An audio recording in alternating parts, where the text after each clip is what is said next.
बिस्मिल्लाहिर्रहमानिर्रहीम। अस्सलामुअलैकुम नाजरीन, सीरत नबी पार्ट 4 में एक नई वीडियो लेकर आपके सामने हाजिर हुए हैं। इस वीडियो में आपको बताएंगे कैसे कुरैश के बुत गिरे, कैसे पत्थर के बुतों ने बोलकर हजूर अकरम सल्लल्लाहु अलैहि वसल्लम की नबूवत की गवाही दी, कौन से शहनशाह जिनका महल हिलने लगा और उसके में शगाफ पड़ गए, कैसे आतिशकदों की आग बुझ गई, किन दाइयों का काफिला मक्का में आया और हजूर अकरम सल्लल्लाहु अलैहि वसल्लम को यतीम समझकर छोड़ गया, कैसे हज़रत हलीमा सादिया को ये सआदत नसीब हुई।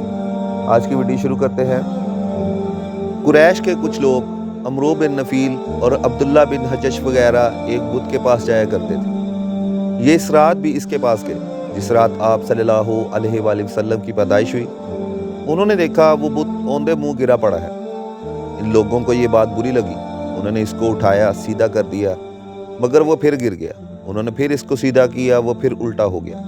इन लोगों को बहुत हैरानी हुई, ये बात बहुत अजीब लगी। तब इस बुत से आवाज़ निकली, ये एक ऐसे बच्चे की पैदाइश की खबर है जिसके नूर से मशरिक और मगरिब में ज़मीन के तमाम गोशे मनव्वर होंगे। बुत से निकलने वाली आवाज़ ने इन्हें ज़्यादा हैरत में डाल दिया। इसके अलावा एक वाक़या पेश आया कि ईरान के शहनशाह कसरा नौशहरा का महल हिलने लगा और इसमें शगाफ पड़ गई। नौशहरा का ये महल बहुत ज़्यादा मजबूत था, बड़े बड़े पत्थरों और चूने से तमीर किया गया था। इस वाक़े से पूरी सल्तनत में दहशत फैल गई। शगाफ पड़ने से खौफनाक आवाज़ भी निकली थी। महल के 14 कंगरे टूट कर नीचे आ गिरे थे। आप सल्लल्लाहु अलैहि वसल्लम की पैदाइश पर एक वाक़या ये भी पेश आया कि फ़ारस के तमाम आतिशकदों की वो आग बुझ गई जिसकी वो लोग पूजा करते थे और इसको बुझने नहीं देते थे। लेकिन इस रात में एक ही वक्त में तमाम के तमाम आतिशकदों की आग आनन फानन बुझ गई। आग के पूजने वालों में रोना पीटना बच गया। कसरा को यह तमाम इतलात मिली तो इसने एक काहन को बुलाया। इसने अपने महल में शगाफ पड़ने और आतिशकदों की आग बुझने के वाक़यात इसे सुनाकर पूछा, आखिर ऐसा क्यों हो रहा है। वो काहन खुद तो जवाब दे ना सका, ताहम इसने कहा, इन सवालात के जवाब मेरे मामू दे सकते हैं, इनका नाम सती है। नौशहरा ने कहा, ठीक है, तुम जाकर इस सवालात के जवाब लेकर आओ। वो गया, सती से मिला, इसे ये वाक़या सुनाए। इसने सुनकर कहा, एक अता वाले नबी ज़ाहिर होंगे जो अरब और शाम पर छा जाएंगे और कुछ होने वाला है, होकर रहेगा। इसने ये जवाब कसरा को बताया। इस वक्त तक कसरा ने दूसरे कहानों से भी मालूमात हासिल कर ली थी। चनाचा ये सुनकर इसने कहा, तब फिर अब वो वक्त आने में देर है। पैदाइश के 7वें दिन अब्दुल मुत्तलिब ने आपका हकीका किया नाम मोहम्मद रखा। अरबों में इससे पहले ये नाम किसी ने नहीं रखा था। कुरैश को ये नाम अजीब लगा।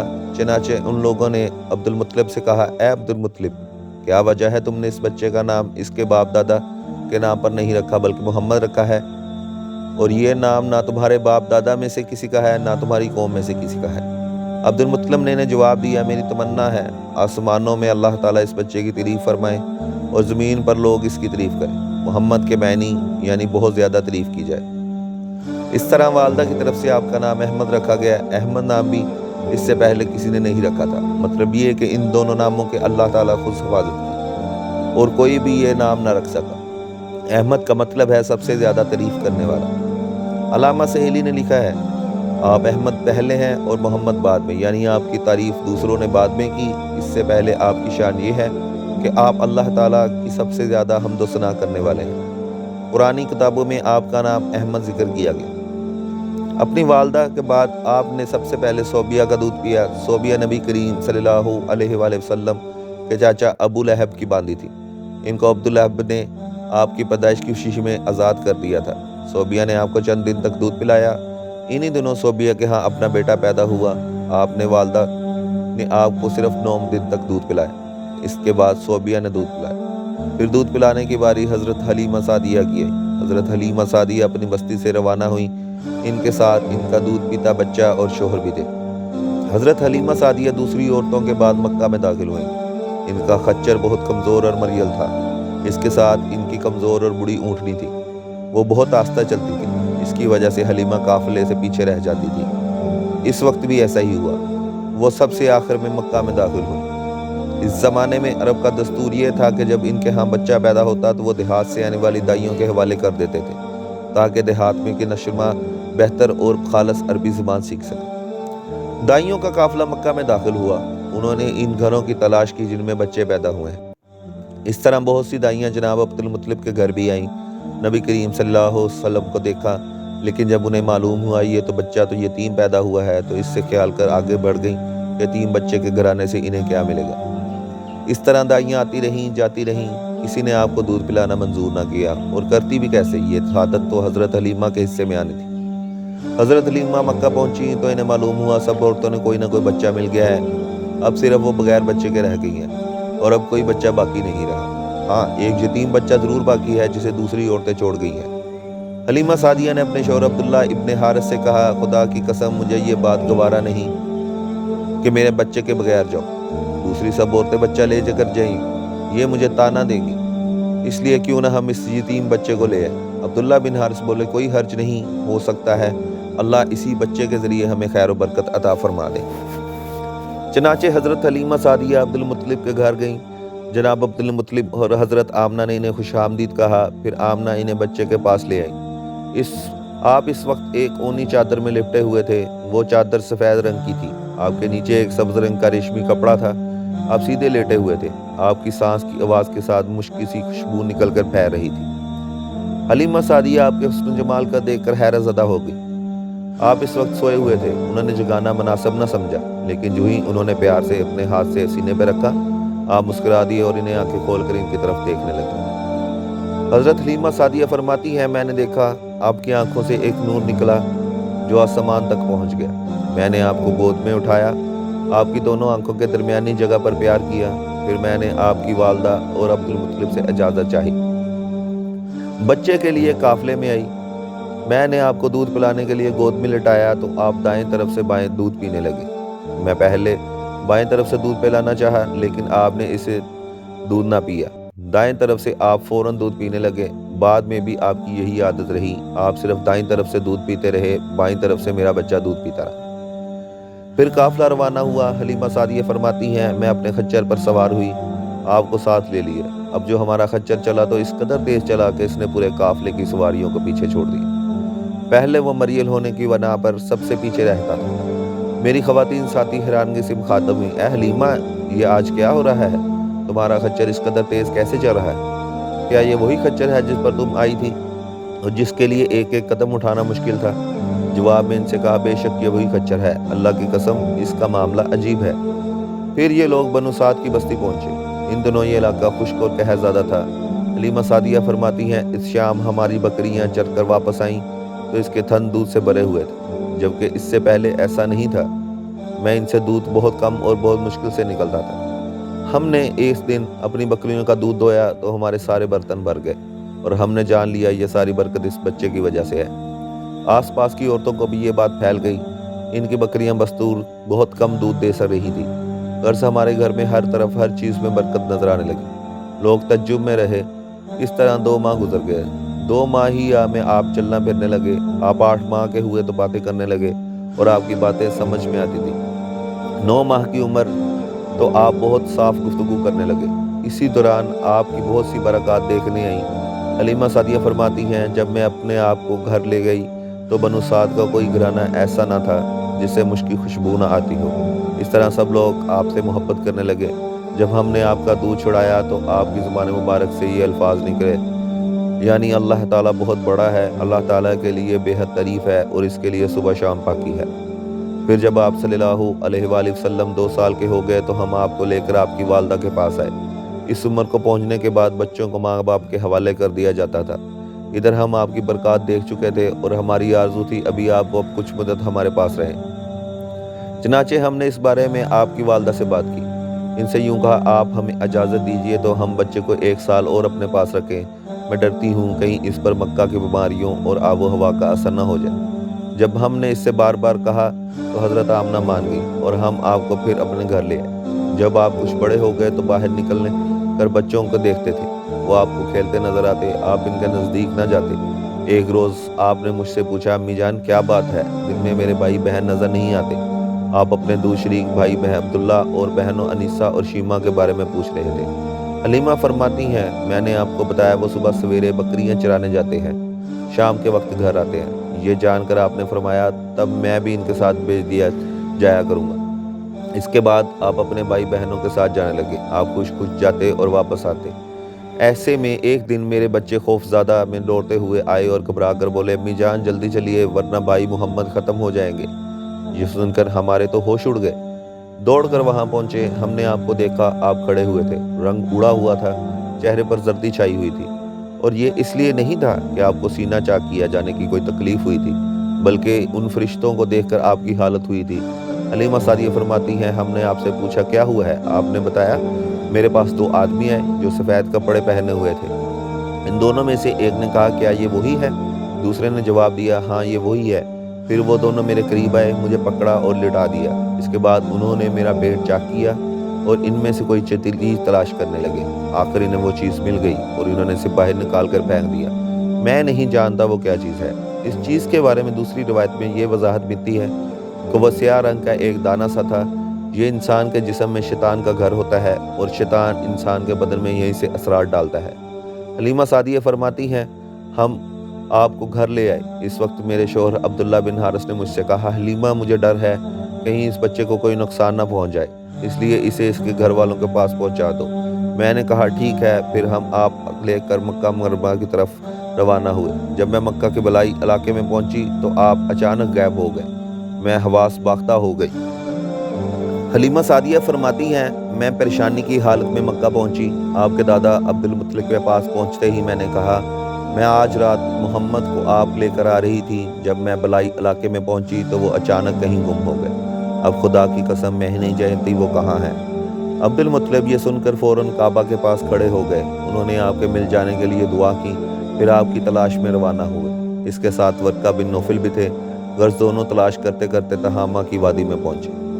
एक दरख्त के नीचे इन्हें एक लड़का खड़ा नजर आया। इस दरख्त की शाखें बहुत घनी थी। अब्दुल मुत्तलिब ने पूछा, लड़के तुम कौन हो। हजूर सल्लल्लाहु अलैहि वसल्लम चूँकि इस वक्त तक कद निकाल चुके थे, इसलिए अब्दुल मुत्तलिब पहचान न सके। आप सल्लल्लाहु अलैहि वसल्लम ने फरमाया, मैं मोहम्मद बिन अब्दुल्ला बिन अब्दुल मुत्तलिब हूँ। ये सुनकर अब्दुल मुत्तलिब बोले, तुम पर मेरी जान कुर्बान, मैं तुम्हारा ही दादा अब्दुल मुत्तलिब हूँ। फिर उन्होंने आपको उठाकर सीने से लगाया और रोने लगे। आपको घोड़े पर अपने आगे बिठाया और मक्का की तरफ चले। घर आकर उन्होंने बकरियों और गायें ज़िबा की और मक्का वालों को दावत दी। आपके मिल जाने के बाद हज़रत हलीमा सादिया हज़रत आमना के पास आईं तो उन्होंने पूछा, हलीमा आप बच्चे को क्यों ले आई। आपकी तो ख्वाहिश थी कि अभी आपके पास हो रहे। उन्होंने जवाब दिया, ये बड़े हो गए हैं और अल्लाह की कसम मैं अपनी जिम्मेदारी पूरी कर चुकी हूँ। मैं खौफ महसूस करती हूँ कहीं इन्हें कोई हादसा न पेश आए, लिहाजा इन्हें आपके सुपुर्द करती हूँ। हज़रत आमना को यह जवाब सुनकर हैरत हुई। बोली, मुझे सच सच बताओ माजरा क्या है। तब उन्होंने सारा हाल कह सुनाया। हलीमा सादिया ने दरअसल कई अजीबो गरीब वाक़यात देखे थे। इस वाक़यात की वजह से वो बहुत परेशान हो गई थी। फिर सीना मुबारक चाक किए जाने वाला वाक़या पेश आया तो वो आपको फौरी तौर पर वापस करने पर मजबूर हुई। वो चंद वाक़यात हज़रत हलीमा रज़ी अल्लाह ताला अन्हा इस तरह बयान करती हैं। एक मरतबा यहूदियों की एक जमात मेरे पास से गुजरी। ये लोग आसमानी किताब तौरात को मानने का दावा करते थे। मैंने इनसे कहा, क्या आप लोग मेरे बेटे के बारे में कुछ बता सकते हैं। साथ ही मैंने हजूर अकरम सल्लल्लाहु अलैहि वसल्लम की पैदाइश के बारे में इन्हें तफसील सुनाई। यहूदी तफसील सुनकर आपस में कहने लगे, इस बच्चे को कत्ल कर देना चाहिए। ये कहकर उन्होंने पूछा, क्या ये बच्चा यतीम है। तो मैंने इनकी बात सुन ली थी कि वो इनके कत्ल का इरादा कर रहे थे। सो मैंने जल्दी से अपने शौहर की तरफ इशारा करते हुए कहा, नहीं ये रहे इस बच्चे के बाप। तब उन्होंने कहा, अगर ये बच्चा यतीम होता तो हम इसे ज़रूर कत्ल कर देते। ये बात उन्होंने इसलिए कही कि उन्होंने पुरानी किताबों में पढ़ रखा था कि आखिरी नबी आने वाले हैं, इनका दीन सारे आलम में फैल जाएगा, हर तरफ इनका बोलबाला होगा, इनकी पैदाइश और बचपन के ये अलामात होंगी और ये कि वो बच्चा यतीम होगा। अब चूँकि इनसे हलीमा सादिया ने यह कह दिया था कि ये बच्चा यतीम नहीं है, तो उन्होंने ख्याल कर लिया कि ये वो बच्चा नहीं है, इसलिए उन्होंने बच्चे को कत्ल करने का इरादा तर्क कर दिया। इसी तरह इनके साथ एक वाक़या पेश आया। एक मरतबा वो आपको अकास के मेले में ले आई। जाहलियत के दौर में यहाँ बहुत मशहूर मेला लगता था। यह मेला ताइफ और नखला के दरमियान में लगता था। अरब के लोग हज करने आते तो शवाल का महीना इस मेले में गुजारते, खेलते कूदते और अपनी बड़ाइयाँ बयान करते। हलीमा सादिया आपको लिए बाजार में घूम रही थी। एक काहन की नज़र इन पर पड़ी। इसे आप भी नबूवत की तमाम इलामात नज़र आ गई। इसने पुकार कर कहा, लोगो इस बच्चे को मार डालो। हलीमा इस कहान की बात सुनकर घबरा गई और जल्दी से वहाँ से सरक गई। اس طرح اللہ تعالیٰ نے حضور اکرم صلی اللہ علیہ وسلم کی حفاظت فرمائی۔ میلے میں موجود لوگوں نے کہن کی آواز سن کر ادھر ادھر دیکھا کہ کس بچے کو قتل کرنے کے لیے کہا گیا ہے، مگر انہیں وہاں کوئی بچہ نظر نہ آیا۔ اب لوگوں نے کہن سے پوچھا، کیا بات ہے، آپ کس بچے کو مار ڈالنے کے لیے کہہ رہے تھے؟ انہوں نے ان لوگوں کو بتایا، میں نے ابھی ایک لڑکے کو دیکھا ہے، میں بتوں کی قسم، وہ تمہارے دین کے ماننے والوں کو قتل کرے گا، تمہارے بتوں کو توڑے گا اور تم سب پر غالب آئے گا۔ یہ سن کر لوگ آپ کی تلاش میں ادھر ادھر دوڑے لیکن ناکام رہے۔ حلیمہ سعدیہ آپ کو لے کر واپس آ رہی تھی کہ ذی الحاج سے اس کا گزر ہوا۔ یہاں بھی میلہ لگا ہوا تھا۔ اس بازار میں ایک نجومی تھا، لوگ اس کے پاس اپنے بچوں کو لے کر آتے تھے۔ وہ نجومی کو دیکھ کر ان کی قسمت کے بارے میں اندازہ لگاتا تھا۔ حلیمہ سعدیہ ان کے نزدیک سے گزری تو نجومی کی نظر حضور اکرم صلی اللہ علیہ وآلہ وسلم پر پڑی۔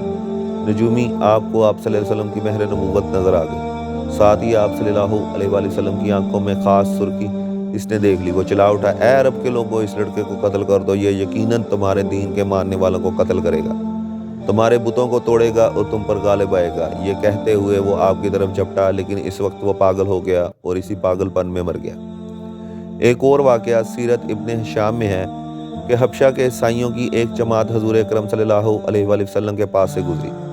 اس وقت آپ صلی اللہ علیہ وسلم حلیمہ سعدیہ کے ساتھ تھے اور آپ کی والدہ کے حوالے کرنے جا رہی تھی۔ ان عیسائیوں نے آپ صلی اللہ علیہ وسلم کے مڈوں کے درمیان مہر نبوت کو دیکھا اور آپ صلی اللہ علیہ وسلم کی آنکھوں کی سرخی بھی دیکھی۔ انہوں نے حلیمہ سے پوچھا، کیا اس بچے کی آنکھوں کی تکلیف ہے؟ انہوں نے جواب دیا، نہیں، کوئی تکلیف نہیں، یہ سرخی تو ان کی آنکھوں میں قدرتی ہے۔ ان عیسائیوں نے کہا، تب اس بچے کو ہمارے حوالے کر دو، ہم اسے اپنے ملک لے جائیں گے، یہ بچہ پیغمبر اور بڑی شان والا ہے، ہم اس کے بارے میں بہت کچھ جانتے ہیں۔ حلیمہ سعدیہ یہ سنتے ہی وہاں سے جلدی سے دور چلی گئی، یہاں تک کہ آپ صلی اللہ علیہ وسلم کو آپ صلی اللہ علیہ وسلم کی والدہ کے پاس پہنچا دیا۔ ان واقعات میں جو سب سے اہم واقعہ وہ سینہ مبارک چاک کرنے والا۔ روایت سے یہ بات ثابت ہوئی کہ آپ صلی اللہ علیہ وسلم کے سینہ مبارک پر سلائی کے نشانات موجود تھے، جیسا کہ آج کل ڈاکٹر آپریشن کے ٹانکے لگاتے ہیں۔ اس واقعے کے بعد حلیمہ سعدیہ اور اس کے خاوند نے فیصلہ کیا کہ اب بچے کو اپنے پاس نہیں رکھنا چاہیے۔ جب حضرت حلیمہ سعدیہ نے آپ صلی اللہ علیہ وسلم کو حضرت آمنہ کے حوالے کیا، اس وقت آپ کی عمر 4 سال تھی۔ ایک روایت میں عمر شریف 5 سال، تیسری میں 6 سال تھی۔ حضرت حلیمہ سعدیہ نے آپ صلی اللہ علیہ وسلم کو حضرت آمنہ کے حوالے کیا تو اس کے کچھ دنوں بعد حضرت آمنہ کا انتقال ہو گیا۔ والدہ کا سایہ بھی سر سے اٹھ گیا۔ حضرت آمنہ کی وفات مکہ اور مدینہ کے درمیان ابوا کے مقام پر ہوئی۔ آپ کو یہیں دفن کیا گیا۔ آپ صلی اللہ علیہ وسلم کی والدہ آپ کو لے کر مکہ مدینہ منورہ گئی۔ آپ صلی اللہ علیہ وسلم کے ساتھ ابن ایمن بھی تھے۔ ایمن کہتی ہیں، ایک دن مدینہ کے 2 یہودی میرے پاس آئے، بولے، ذرا محمد کو ہمارے سامنے لاؤ، ہم انہیں دیکھنا چاہتے ہیں، اور وہ آپ صلی اللہ علیہ وسلم اس کے سامنے لے آئیں۔ انہوں نے اچھی طرح دیکھا، پھر اس نے اپنے ساتھی سے کہا، یہ اس امت کا نبی ہے اور یہ شہر ان کی ہجرت گاہ ہے، یہاں زبردست جنگ ہوگی، قیدی پکڑے جائیں گے۔ آپ کی والدہ کو یہودیوں کی اس بات کا پتہ چلا تو وہ ڈر گئیں اور آپ کو لے کر مکہ کی طرف روانہ ہوئیں، مگر رستے میں ہی ابوا کے مقام پر وفات پا گئی۔ حضرت آمنہ کے انتقال کے 5 دن بعد ایمن آپ کو لے کر مکہ مکرمہ پہنچی۔ آپ کو عبد المطلب کے حوالے کیا۔ آپ کے یتیم ہو جانے کا اتنا صدمہ تھا کہ بیٹے کی وفات پر بھی اتنا نہ ہوا تھا۔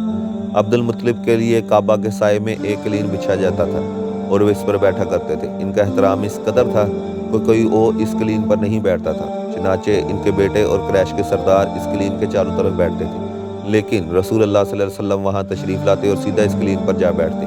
اس وقت آپ ایک تندرست لڑکے تھے، آپ کی عمر 9 سال کے قریب ہو چلی تھی۔ آپ کے چچا عبد المطلب کے ادب کی وجہ سے آپ کو اس قلین سے ہٹانا چاہتے تو عبد المطلب کہتے، میرے بیٹے کو چھوڑ دو، اللہ کی قسم یہ بہت شان والا ہے۔ پھر وہ آپ کو محبت سے اس فرش پر بٹھاتے، آپ کی کمر پر شفقت سے ہاتھ پھیرتے، آپ کی باتیں سن سن کر حد درجہ خوش ہوتے رہتے۔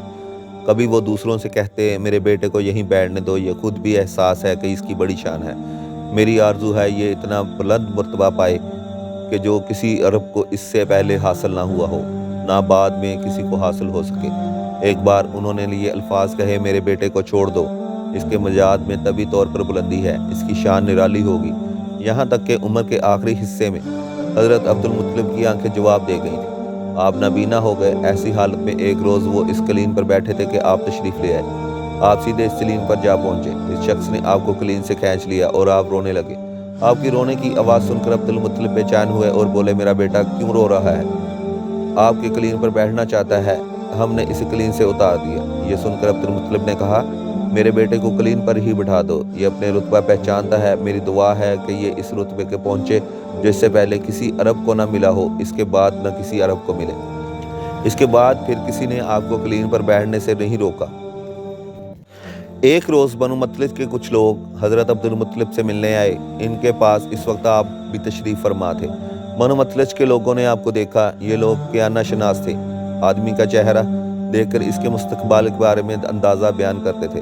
उन्होंने अब्दुल मुत्तलिब से कहा, इस बच्चे की हिफाजत करें, इसलिए कि मकाम इब्राहीम पर जो हज़रत इब्राहीम के कदम का निशान है, इस बच्चे के पाँव का निशान बिल्कुल इस निशान से मिलता जुलता है। इस कदर मुशाबत हमने किसी और के पाँव के निशान में नहीं देखी। हमारा ख्याल है ये बच्चा निराली शान का मालिक होगा, इसलिए इसकी हिफाजत करें। मुकाम इब्राहीम खाना काबा में वो पत्थर है जिस पर हज़रत इब्राहीम काबा की तमीर के वक्त खड़े हुए थे। मोअज़्ज़ा के तौर पर इस पत्थर पर इब्राहीम के पैरों के निशान पड़ गए। लोग इस पत्थर को ज़ियारत करते हैं। यही मुकाम इब्राहीम है। चूँकि आप हज़रत इब्राहीम की नस्ल से हैं, इसलिए इनके पाँव की मुशाबत आप में होना कुदरती बात थी।